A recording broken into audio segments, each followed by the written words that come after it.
Саламатсыздар ма? Қазір сіздермен мына екі еселі интегралды есептейік. Мына d облысы назар аударайық. Бірінші y тең түбірасты x, келесі y тең минус x квадрат дейді. Осыларды салайық. Яғни мына екі еселі интегралды мен қазір қайталамалы интегралға келтіріп, сосын барып оны есептеуім керек. Ал олай болса салайық бірінші.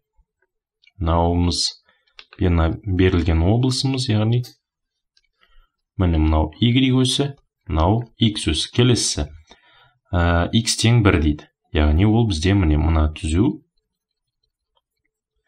Оны былай салайын. Міне мынау x тең 1 деген түзуіміз.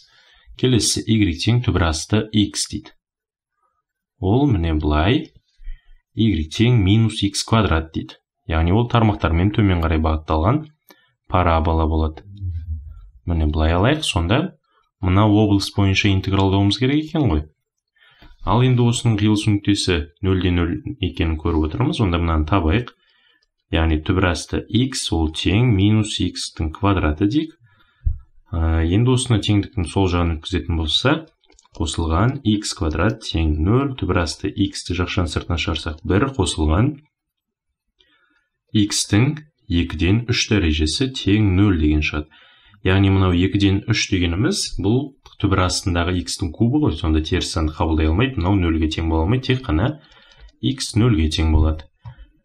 Сонымен мына облысымызды жазатын болсақ, қайтадан d деген облысымыз, x дегеніміз 0 мен 1-дің арасында жатыр екен міне. Ал y дегеніміз міне төменнен, мына төменгі функциямыз минус x квадраттан, мына жоғарғы функциямыз түбірасты x-ға тең болады. Сонымен міне таптық. Енді мына екі еселі интегралды қайталамалы интегралға келтіре аламыз. Сонда ол 0-ден 1-ге дейін dx интеграл минус x квадрат түбірасты x, одан кейін мынау 9x квадратты жазайық міне. 9x квадрат y квадрат қосылған 48x куб y куб. Енді мына жерден dy болады. Сонымен енді мына интегралды бірінші y бойынша интегралдаймыз.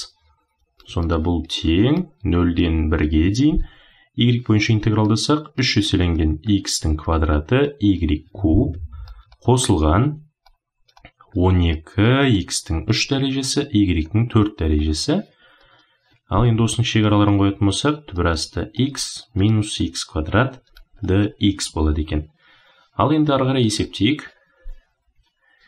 Бұл тең 0-ден 1-ге дейін 3x-тің квадраты.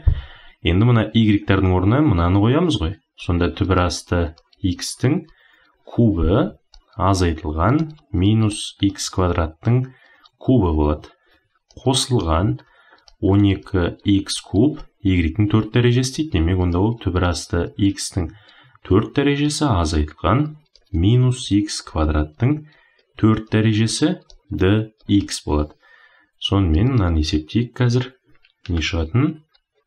Интеграл 0-ден 1-ге дейін 3x-тің квадраты. Мынау x-тің 2-ден 3 дәрежесі болады.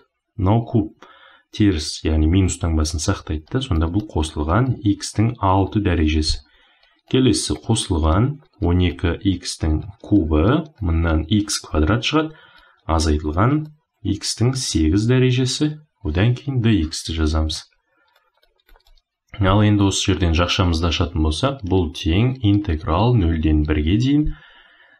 Көбейтетін болсақ, мынау ортақ бөлімге келтірсек 2-ден берсек 4, 2-ден 7, яғни 3 еселенген x-тің 2-ден 7 дәрежесі қосылған 3 еселенген x-тің 8 дәрежесі қосылған 12 еселенген x-тің 5 дәрежесі азайтылған 12 көбейтілген x-тің 11 дәрежесі dx екен. Ал енді осыны интегралдайық енді. 3 көбейтілген 9-дан 2 көбейтілген x-тің 2-ден 9 дәрежесі қосылған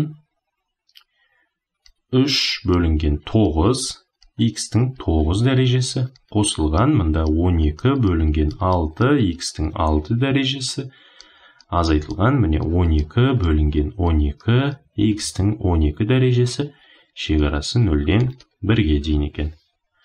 Сонымен енді бұны ықшамдайтын болсақ, және ықшамдамас бұрын назар аударсаңыздар, x-тің орнына 1-ді қоямыз, одан кейін 0-ді қойсақ, мынаның бәрі 0 болады. Сонда тек қана 1-ді қойғандағы мәнін есептей салсақ, бұл жеткілікті екен.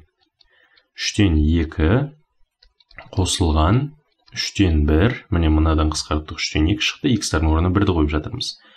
3-тен 1, мына екеуі қысқарып 2 шығады, қосу 2, мынадан -1 деген шығады. Сонымен мынадан екеуін қоссақ 1, 1 мен 1 жойылады да, бұның жауабы 2-ге тең болады екен. Яғни міне мына d облысы бойынша мына 2 еселі интегралымыз жауабы 2-ге тең болады екен.